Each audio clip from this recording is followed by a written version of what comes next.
Come again. Today's we have the topic sign of clinical death. Clinical death का क्या sign होता है उसके बारे में हम जानेंगे. स्टेजेस ऑफ डेथ के बारे में भी जानेंगे. राइट, चलिए शुरू करते हैं. So what is death? ये शायद पहले पढ़ लिया था क्या? Okay. So what is death? Death can be defined as the cessation of all vital function of body, including the heart, brain activity, including the brain stem and breathing. Alright. So death क्या है? Death can be defined as the cessation. Cessation means the stop of all vital function, including the heart rate, brain activity, or respiration rate. Respiration, heart rate और brain activity का stop होना, vital functioning का stop होना, इसको हम क्या बोलते हैं? Clinically death. More than 2.5 million people die in United State each year. एक साल में कितने? मोर देन 2.5 बिलियन पीपल्स की डेथ होती है यूनाइटेड स्टेट में ईच ईयर में. 25% of that take place in home. 25% जिसमें से घर पे होती है. 50% जो होती है वो हॉस्पिटल्स में होती है. बाकी की जो रिमेनिंग रेस्ट 25% है वो नर्सिंग होम में होती है. लाइक इंसिडेंस ऑफ डेथ क्या हो सकता है? Total lack of response to external indication of death. Total lack of response to external stimuli. External stimulise का जितना भी सेंसेशन है, परसेप्शन है, वो उसमें आपका लैक होना, उसका सेंसेशन का लॉस हो जाना. विजुअल सेंसेशन हो गया, परसेप्शन हो गया, आपका हेयरिंग हो गया, टोटली लॉस होना. मस्कुलर मूवमेंट का आपका लॉस होना, लोकोमोशन का मूवमेंट का लॉस होना, स्पेशली ब्रीदिंग का नो रिफ्लेक्सेस, किसी प्रकार का रिफ्लेक्सेस नहीं होना. ईसीजी और ब्रेन वेव का आपका फ्लैट आना, इंसेफेलोग्राम का. और इसके अलावा आपके डिफरेंट डिफरेंट टाइप के जो सिस्टम है उसमें आपका चेंजेस देखने को मिल रहा. तो आई होप इतना हो गया था. आगे हम देखेंगे psychological manifestation of approaching death. Ultra decision making, anxiety about unfinished business, withdrawal, decreased socialization, fear of loneliness, fear of meaningless one's life, fear of pain. इसके अलावा कुछ साइन आपका हेल्पलेसनेस होना, लाइफ रिव्यू होना, peacefulness, restlessness, saying goodbye, unusual communication, care of dying patient. अभी हम देखेंगे आज के लेक्चर में केयर ऑफ डाइंग पेशेंट क्या है. तो the major nursing responsibility for client who are dying is to assist the client या पीसफुल डेथ. राइट. तो जो पेशेंट का आपका नियर टर्मिनली इल है और डाइंग की कंडीशन में है, उस पेशेंट को असिस्ट करना ताकि उसकी जो डेथ है वो पीसफुली डेथ हो जाए. पेशेंट जो है आपका तड़प तड़प के ना मरे, पीसफुली उसकी डेथ हो, उसके लिए नर्सिंग की जो भी रिस्पॉन्सिबिलिटीज होती है, उसके जो एक्शन होते हैं वो पेशेंट को असिस्ट करती है for the peaceful death. So first क्या है? Helping client die with dignity. ताकि वो डिग्निटी के साथ उसकी डेथ हो पाए. Nurses need to ensure that the client is treated with honour and respect. So nursing को क्या करना है? सुनिश्चित करना है. नर्सिंग को आवश्यकता होती है कि वो एंश्योर करे डेथ की क्लाइंट जो है वो is treated with honour and respect. उसे रिस्पेक्ट से और ऑनर से उसको ट्रीट करें, मान से सम्मान से उसको रिस्पेक्ट से ट्रीट करें. The help client to consistent with their value, belief and culture. उसके जो भी वैल्यूज है, बिलीफ्स है, कल्चर है, उसके अकॉर्डिंग उसको अलाउड करे. जो भी उनके कल्चर उसको फॉलो करते हैं, अलाउड करते हैं उनको करने के लिए.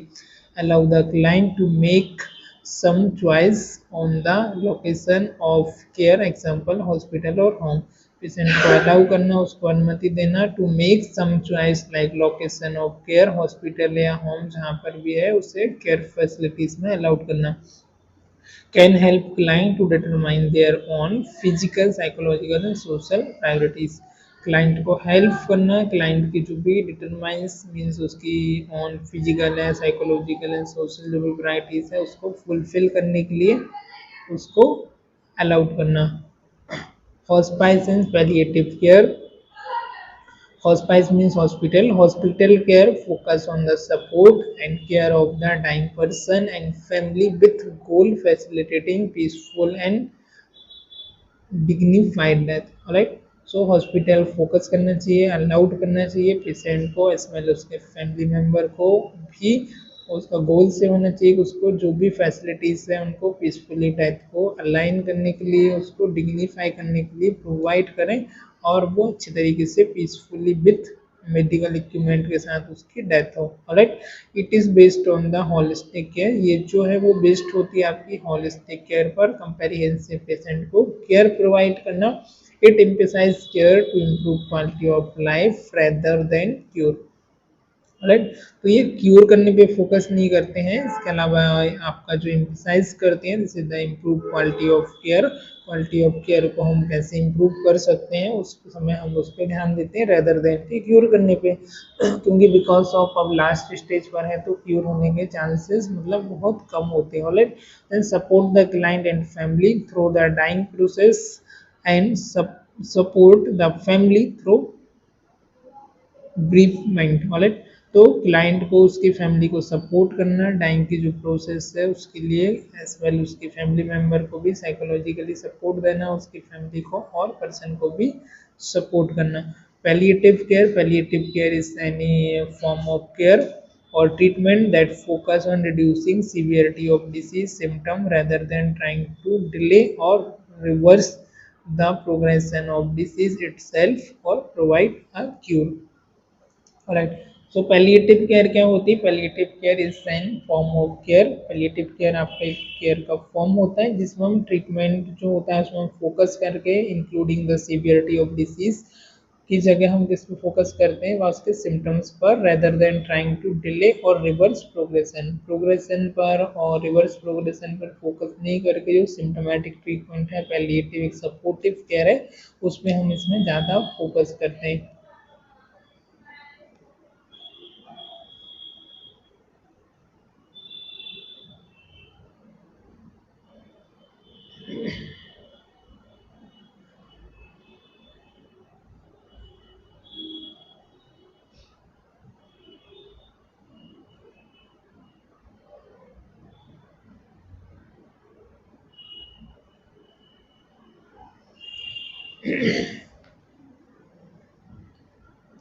Okay, so next slide is here, meeting the psychological need of dying patient। psychological need क्या क्या है dying patient की, उनको फुलफिल करना, उनको मीट करना, लाइक उसका पर्सनल हाइजीन मेजर्स, उसको पर्सनल हाइजीन की भी जो नीड है उसको भी उसको फुलफिल करना, प्रॉपर तरीके से उसको हाइजीन देना, बॉडी केयर देना, कंट्रोलिंग पेन, पेन कंट्रोल करने के लिए पेन किलर मेडिकेशन या सपोर्टिव केयर प्रोवाइड करना, रिलीविंग रेस्पिरेटरी डिफ़िकल्टीज, उसको जो भी रेस्पिरेटरी डिफ़िकल्टीज है, डिस्ट्रेस है, उसको रिलीव करना, उसके लिए ऑक्सीजन या वेंटिलेटर जो भी थेरेपीज है उसका यूज़ करना, assisting with movement, movement patient को असिस्ट करना, न्यूट्रिशन और हाइड्रेशन और एलिमेंट के लिए भी पेशेंट को सपोर्ट करना। राइट, नेक्स्ट आपका प्रोवाइडिंग स्पिरिचुअल सपोर्ट, इसके अलावा स्पिरिचुअल सपोर्ट प्रोवाइड करना, like expression of feeling, prayer हो गया, मेडिटेशन हो गया, रीडिंग्स हो गया, कुछ स्पिरिचुअल स्क्रिप्चर्स बुक्स वगैरह पढ़ना चाहते हैं तो, and discussion with the clergy और स्पिरिचुअल एडवाइजर, जो भी स्पिरिचुअल एडवाइजर्स होते हैं उनको उनको उनके बारे में उनको डिस्कस करने के लिए भी आप अलाउड कर सकते हैं। Okay, next supporting the family, family को भी सपोर्ट करना, provide support to the family member of dying client using therapeutic communication to facilitate their expression feeling, encourage them to involve in patient care.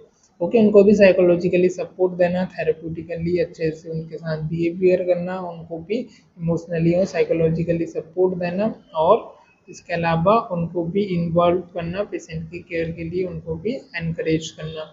Right, next आपका advance direction, कुछ आपके advance directives होते हैं उनके बारे में हम यहाँ पर जानेंगे। सो यूथनेसिया और मर्सी किलिंग। यूथनेसिया क्या होता है? यूथनेसिया मीन्स कि मर्सी किलिंग, मतलब पेशेंट अपनी इच्छा से डेथ होना चाहता है, उसके फैमिली मेम्बर चाहते हैं कि उसको जो डेथ हो बिकॉज ऑफ उसको बहुत ज़्यादा पेन हो रहा है या बहुत ज़्यादा मेडिकल इक्विपमेंट है जो उसको लगाए गए हैं, तो उसकी वजह से वो चाहते हैं कि अभी इसकी डेथ हो जाए, तो उसको हम बोलते हैं यूथनेसिया या mercy killing. It is the act of painlessly putting to that person suffering from incurable और डिस्ट्रेसिंग डिसीज। राइट, तो ऐसी डिसीज है जो कि इनक्यूरेबल है और जो कि बहुत डिस्ट्रेसिंग डिसीज है, जिसका कोई चांसेस नहीं है वापस से रिकवर होने का, जो कि एक जनरली देखा जाए तो वो टर्मिनली इल पर है तो वो नियर डेथ ही है। तो ऐसे पेशेंट को हम मर्सी किलिंग, जो भी मेडिकल इक्विपमेंट है वो हम हटा देते हैं और उसको पेनलेसली हम डेथ होने के लिए अलाउड करते हैं ऐसे पर्सन को। ऑलराइट, तो जिसको हम क्या बोलते हैं, mercy killing euthanasia. As of now human euthanasia is legal in Netherland, Belgium, Colombia and Canada. Alright, India में भी अभी अलाउड है ये। सो एज ऑफ नाउ हमारी ये जो मैंने कंट्रीज बताई है आपका, ये लीगल हो गया आपका नीदरलैंड में, बेल्जियम में, कोलंबिया में, कनाडा में, है ना। और इंडिया में भी अभी ये अलाउड है। Assisted suicide is legal in Switzerland. Assisted suicide is legal है कहाँ कहाँ पर आपका, स्विट्जरलैंड में, जर्मनी में, जापान में, यूएसए में और वाशिंगटन में, है ना। तो कुछ जो कंट्रीज है यहाँ पर अभी भी ये अलाउड है, कैलिफोर्निया में, कोलोराडो में, है ना, वर्माउंट में, मोंटाना। तो बहुत सारी कंट्रीज में जो सुसाइड जो हम अटेम्प्ट करते हैं असिस्टेड सुसाइड, ये भी आपका लीगल है।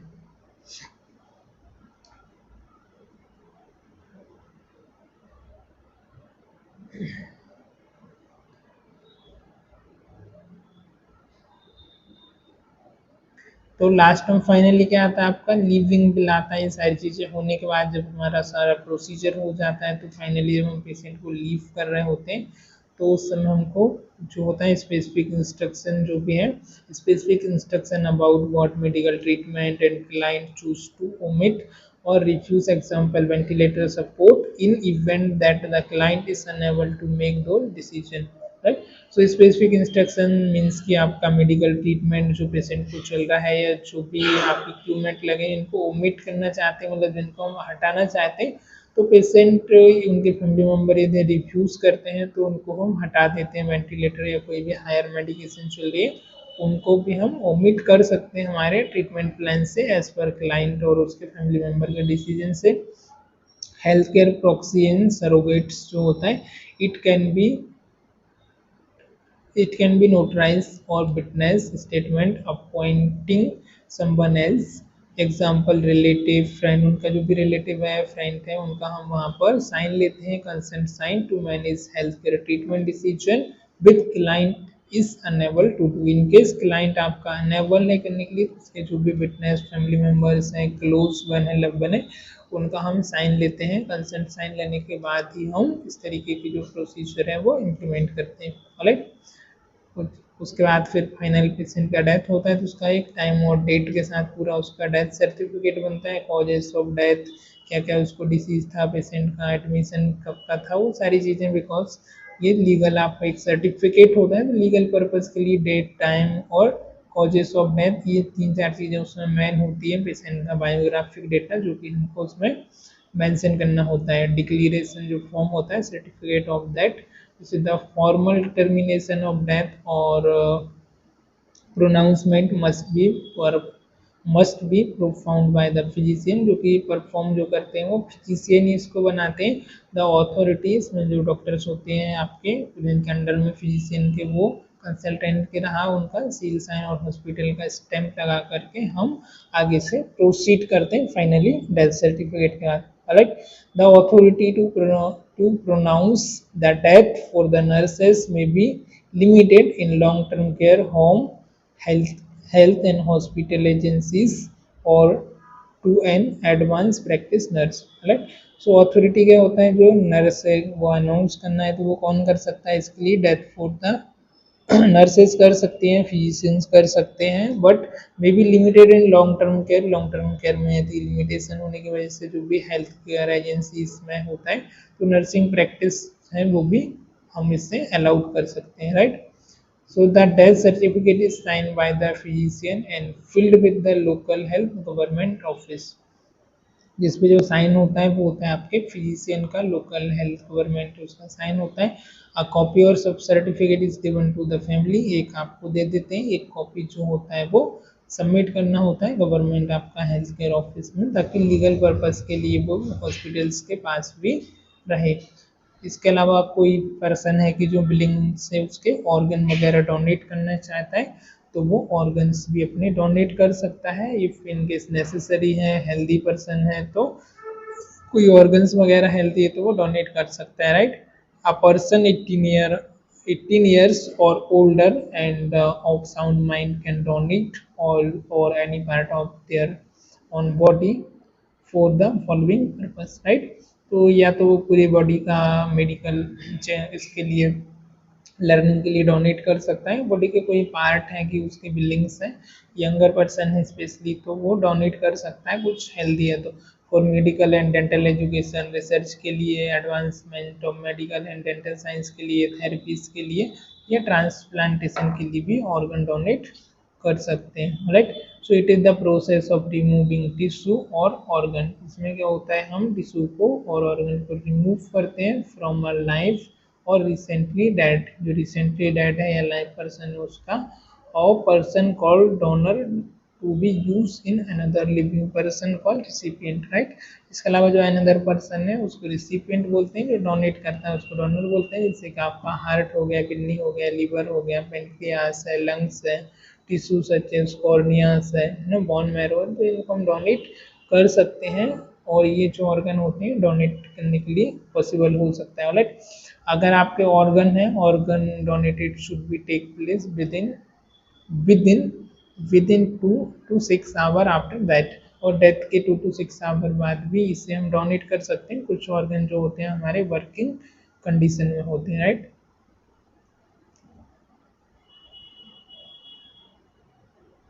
लाइफ डोनेशन में क्या होता है, when the person making the donation is alive, जब जो अलाइव है तभी वो डोनेट करता है, और कैटेवर जब जो डेथ हो जाती है बाद में हम उससे ले सकते हैं, जैसे कि आपका disease donation after the donor dice, जो पर्सन के डेथ होने के बाद भी, राइट। कुछ मेडिको लीगल इश्यूज वगैरह होते हैं, it can be define as the case of injury और alignment, etc., in which investigation by the law enforcing agencies are essential to fix the responsibility regarding the causation of the said injury or alignment, है ना। कई बार कुछ legal purpose के लिए कुछ injuries वगैरह होती है ना, तो डेफिनिट ऐसा case of injury, alignment etcetera, उसके लिए इन्वेस्टिगेशन के लिए भी लॉ के अकॉर्डिंग उसको इन्फोर्स करते हैं। कुछ एजेंसीज वगैरह होती हैं जिनकी रिस्पॉन्सिबिलिटी होती है कि बिकॉज ऑफ किस कॉज की वजह से आपको डेथ हुई है उसको फाइंड आउट करने के लिए भी यूज होता है। एब्यूज ऑफ चिल्ड्रन, जैसे कि आपका एब्यूज ऑफ चिल्ड्रन हो गया, एल्डरली एंड स्पाउस के द्वारा ड्रग रिलेटेड कोई इंजुरी है, अननोन कॉज ऑफ डेथ है, सुसाइड है, वायलेंट डेथ है, पॉइजनिंग है, एक्सीडेंट है, सस्पिशियस और क्रिमिनल एक्शन है, ये मर्डर केस वगैरह है, रेप केस है, तो इस कंडीशन में क्या होता है कि उसका वो करना पड़ता है, right, examination.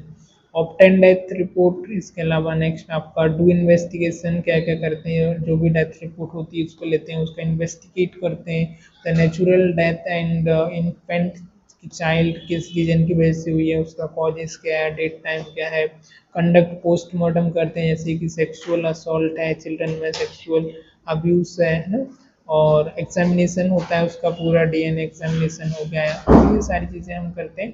Collaborate with the organ tissue and procurement agencies, इसके अलावा ऑर्गन टिश्यू प्रोक्यूरमेंट एजेंसीज है वो इसे चेक करते हैं। Normally only uniform officer attend the natural death scene, जो मतलब कि जो यूनिफॉर्म ऑफिसर होते हैं वही जो नेचुरल डेथ सीन है उसको वो अटेंड कर पाते हैं। लाइक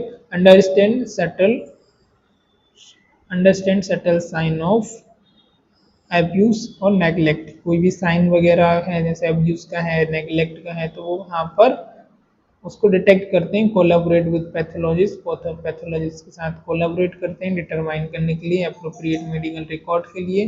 रिव्यू मेडिकल रिकॉर्ड को हम रिव्यू करते हैं, once receive obtain follow up and information, right. So this is the autopsy, इसको हम ऑटोप्सी बोलते हैं, पोस्टमार्टम बोलते हैं सिंपल लैंग्वेज में, मेडिकल में ऑटोप्सी के नाम से भी हम इसे जानते हैं।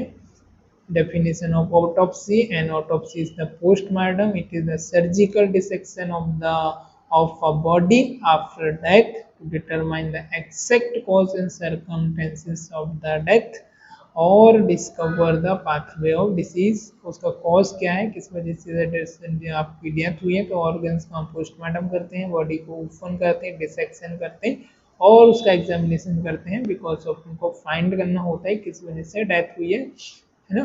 तो it is perform by the certain cases. किस किस केस में हम इसको परफॉर्म करते हैं, इसे मैंने पहले भी बताया है इसकी पहली स्लाइड में। when death is sudden or occur within 48 hour administration of the hospital। Death आपकी सडनली हो गई हो और when death is sudden और occur within 48 hour of admission में आपकी डेथ हो गई हो इन द हॉस्पिटल में, कमिटेड सुसाइड किया हो, पॉइजन लिया हो, अननोन केस हो, कुछ क्रिमिनल केस हो, मर्डर का केस हो, है ना, तो unknown death bodies, so homicide हो, the killing of human being by another, is the homicide। तो इस केस में भी हम चेक करते हैं। Alright,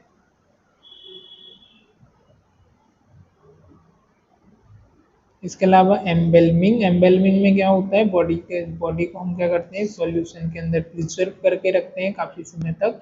एम्बेलमिंग is the art and science of preserving human body by treating them with chemical to prevent decomposition. Right, decomposition होने से prevent करने के लिए, बॉडी को सड़ने से प्रिवेंट करने के लिए हम उसे एक लिक्विड होता है, फ्लूइड होता है, उसके अंदर हम उसको डाल के रखते हैं, जिसको बोलते हैं एम्बेलमिंग ह्यूमन बॉडी को। Right, it is the temporary in nature. Okay, temporary in nature की होती है। इसका पर्पस को क्या हो सकता है, to keep the body suitable for public display at a funeral के लिए पब्लिक डिस्प्ले करने के लिए हमें उसे कुछ समय के लिए हम उसे सूटेबल रख सकते हैं, कुछ समय के लिए हम उसे सेफ रख सकते हैं। For medical and scientific purpose, यदि मेडिकल और साइंटिफिक पर्पस के लिए इसका यूज है तब हम रख सकते हैं। Such as their uses anatomical specimens के लिए, और injection of chemical into the body and destroy the bacteria, है ना। तो इंजेक्ट करते हैं हम केमिकल का जो कि डिस्ट्रॉय करते हैं बैक्टीरिया को। Thereby prevent rapid decomposition of tissue, क्योंकि रैपिडली डिकम्पोजिशन ऑफ टिश्यू को प्रिवेंट करता है। Embalming fluid content a mixture of formaldehyde fluid होता है, मेथेनॉल होता है, एथेनॉल एंड अदर सॉल्वेंट आपके यूज होते हैं जो कि बॉडी को प्रिवेंट करते हैं आपका। राइट, प्रोसेस क्या होता है, embalming fluid is the injected into the arteries के थ्रू हम इस फ्लूइड को इंजेक्ट करते हैं into the arteries of death person जो डिसीज्ड है। During the embalming many other bodies fluid में बी ड्रेन और aspirated by replace with the fluid as well। Alright,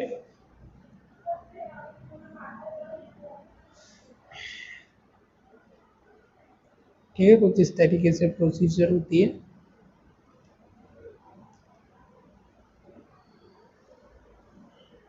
after that हम डेड बॉडी का care कैसे करते हैं, तो dead body undergoes many physical changes. अब इसमें बहुत सारे हमारे फिजिकल चेंजेस देखने को मिलते हैं। So care must be provided, इसके अकॉर्डिंग हमको अर्ली टू प्रिवेंट हमको केयर करनी पड़ती है, जिससे हम टिश्यू डैमेज होने से सिग्निफिकेंटली हम उसे प्रिवेंट कर पाए। Right, so physiological change after death, death के बाद आपको क्या क्या चेंज मिलते हैं, राइगर मोर्टाइज जिसमें आपका बॉडी स्टिफ होती है, stiffening of body that occur about 2 hour after that, result from a lack of ATP which causes the muscles to contract which is turn immobilized। Right, जो जॉइंट हो वो immobilise हो जाते हैं, आपके मसल्स जो है आपके कॉन्ट्रैक्ट हो जाती है। Right, it is the involuntary muscles जो कि आपकी इनवॉल्यूंटरी मसल्स जैसे कि हार्ट है, ब्लैडर है, then progress to head, neck and trunk. पहले इनवॉल्यूंटरी है वो होती है, फिर एक प्रोग्रेस करके आपका हेड, नेक और ट्रंक और एक्सट्रीमिटीज तक आ जाता है। गुड। एल्गर मोर्टाइज में क्या होता है, gradual decrease the body temperature, धीरे धीरे करके डेथ के बाद आपका टेम्परेचर डिक्रीज होता है बॉडी का, जिसको एल्गर मोर्टिस बोलते हैं। when blood circulation terminate and hypothalamus ceases to function, body temperature fall down। Alright, तो क्या होता है आपका, जब ब्लड प्रेशर आपका सर्कुलेशन वो टर्मिनेट होता है, ब्लड प्रेशर आपका स्टॉप हो जाता है, हाइपोथैलेमस अपना फंक्शन करना बंद कर देती है और आपका बॉडी टेम्परेचर भी फॉल डाउन हो जाता है। लाइव और मोर्टाइस में क्या होता है, decomposition of body after death, death के बाद बॉडी का डिकम्पोजिशन होना, this is the livor mortis, this is the third step after blood circulation has ceased, the RBC भी आपका ब्रेकडाउन होता है, ब्लड सर्कुलेशन स्टॉप होने के बाद lead to discoloration of surrounding tissue, जो कि आपके सराउंडिंग टिश्यू का डिस्कलरेशन करता है, example is that, alright. Then आपका decomposition, fourth is last, this is the decomposition, जिसमें क्या होता है आपके tissue after that become soft and eventually liquefied, right. Tissue जो है आपके डेथ के बाद क्या हो जाते हैं, सॉफ्ट हो जाते हैं और इवेंचुअली वो लिक्विफाइड होना शुरू हो जाते हैं बाय बैक्टीरियल फर्मेंटेशन के through, and the hotter the temperature भी उनका, the hotter temperature the more rapid change, और जो टेम्परेचर है वो भी more rapid change होता है, hotter आपका टेम्परेचर होता है, so bodies are stored in cool place embalming, alright। here is the decomposition, this is the image of decomposition, धीरे धीरे करके पूरा decompose हो जाता है। care after that, physician must clarify, certify that consent from the autopsy, provide optional to organ donation. If death due to any accident, suicide, poison, etc., should be informed the legal authorities. The body should not be handed over without any legal written permission. Alright. Care of dead body after depend upon the custom and religion, custom and religion के according depend करता है आपको क्या क्या care करनी है, कैसे hand over करना है, and also consider any injury of scarring और एक्सीडेंट विच कैन कॉज टीट to other, nurses provide dignity and sensitivity to the client and family, nursing को डिग्निटी और सेंसिटिविटी प्रोवाइड करनी चाहिए क्लाइंट के प्रति, उसकी फैमिली के प्रति। Check the order any specific, कोई एनी स्पेसिफिक ऑर्डर है तो उसे चेक करना, ask for the special request of family, example saving a special gown, Bible, hand Rossari और एक बेड साइड, राइट। तो स्पेसिफिक हम पेशेंट को पूछ सकते हैं यदि उसको कोई रिक्वेस्ट है, ask for special request like उनका फैमिली का सेविंग हो गया, स्पेशल गाउन हो गया, बाइबल इन हैंड हो गया, है ना, सम ऑफ कल्चरल के अकॉर्डिंग रहता है, Rossari it the best bed side, जो भी चीज़ें हैं। रिमूव ऑल इक्विपमेंट, जो भी इक्विपमेंट है वो आपको रिमूव करना है, ट्यूब सप्लाई वगैरह जो भी पेशेंट को लगे हुए थे, बॉडी का क्लीन करना है, thoroughly apply the clean sheet, brush and comb hair, hair को आपका कॉम करना है, ब्रूश करना है, ऑलराइट। द आईलिड को आपको क्लोज करना है आफ्टर दैट के बाद, and held in place for the few second, कुछ सेकेंड के लिए आपको उसे हेल्ड करके रखना है, सो दे रिमेन क्लोज, ताकि वो क्लोज रहे। Denture should be remove, denture should be in mouth to maintain facial alignment, नहीं रिमूव नहीं करना है, denture should be in mouth में आपका डेंचर होना चाहिए ताकि फेशियल अलाइनमेंट है वो मेंटेन रहे। Mouth should be close, mouth को क्लोज करना है। Remove all ornament except wedding band, right. शादी का जो एक बैंड आता है इन सम इंस्टेंस में होता है, तो उसको छोड़ करके आपको जो भी चीज़ें हैं वो सारे रिमूव करना है आपको, good. Absorbing pad are place under the buttock, buttock के अंदर में आपको एब्सॉर्बिंग पैड है वो आपको लगाना है, टू टेक एनी फीसेस, ताकि कोई फीसेस यूरिन वगैरह रिलीज हो तो वो आपका बिकॉज ऑफ मसल्स स्पिंटर को रिलैक्सेशन के लिए, right. All the orifice should be close, जितने भी बॉडी के ओरिफाइस होते हैं, ओपनिंग माउथ होती है वो आपको क्लोज करना है। Cover with the clean sheet, cover आपको क्लीन शीट से कवर करना है, up to the chin, chin तक, उसकी नेक तक। स्प्रे, ये spray deo deo deodorizer to remove unpleasant odour, deodorant का आपको यूज करना है, स्प्रे का यूज करना है अनप्लेजेंट ऑडर के लिए। अप्लाई नेम टैग, उसका नेम नो टैग अप्लाई करना है उसकी रिस्ट पर, उसके टो पर, ताकि पेशेंट का आइडेंटिफिकेशन के लिए। Allow the family member to view the dead body, family member को आपको अलाउड करना है डेड बॉडी को देखने के लिए।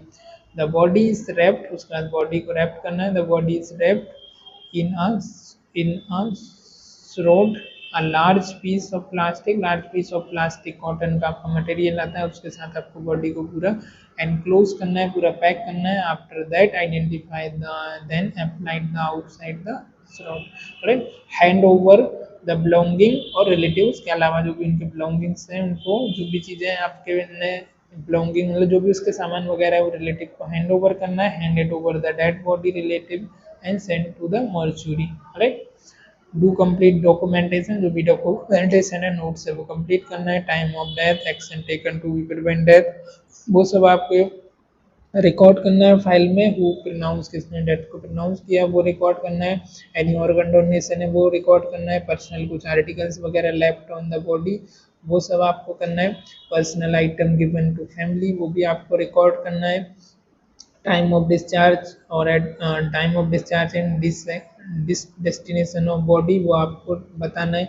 Location of name tag etcetera, special request of family, वो सारी चीज़ें आपको रिकॉर्ड करनी है। Like so it's all about the dying patient के बारे में। यहाँ पर हमने देखा डाइंग पेशेंट क्या होता है, टर्मिनली इल पेशेंट क्या है, आफ्टर डेथ के बाद क्या क्या साइंस होते हैं, कैसी उसकी केयर करनी होती है। आज के पार्टिकुलर लेक्चर में हमने ये देखा डाइंग के साइन के बारे में।